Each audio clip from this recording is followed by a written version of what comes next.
നമ്മൾ ഇന്ന് 7/2/2026 ഇന്ന് നമ്മൾ ഇന്ന് ടോൾ പാസിൽ എന്നും വരുന്നവരെന്നും ടോൾ പിരിക്കും എന്നുള്ള അറിയിപ്പുമായി ബന്ധപ്പെട്ട് നമ്മൾ വന്നു.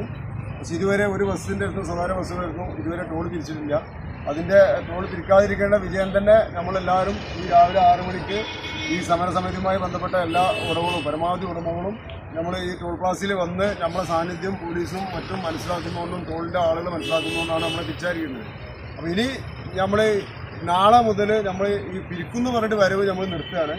പിരിച്ച് തുടങ്ങുമ്പോൾ അപ്പോൾ പാസ് ചെയ്യണ 2 ഭാഗത്തും പാസ് ചെയ്യണ 2, 3, 4 വണ്ടികളിൽ നിന്ന് ടോള് കൊടുത്തിട്ട് അതിൻ്റെ റെസീറ്റ് വാങ്ങുക. ആ റെസീറ്റ് കൊടുത്ത വണ്ടികൾക്ക് സമരസമിതിയിൽ നിന്ന് അതിൻ്റെ പൈസ അതിൻ്റെ ഓണർക്ക് നൽകും.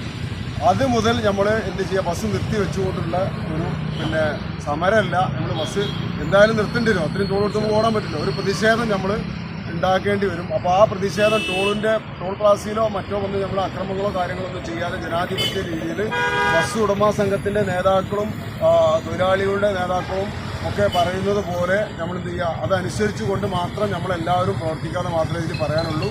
നാളെ മുതൽ എന്ന് മുതലാണോ നമ്മളിന്ന് ടോൾ വാങ്ങുന്നത് അന്ന് മുതൽ നമ്മൾ പ്രതിഷേധങ്ങൾ തുടങ്ങാമെന്നാണ് നമ്മളിപ്പോൾ തീരുമാനിച്ചിട്ടുള്ളത്.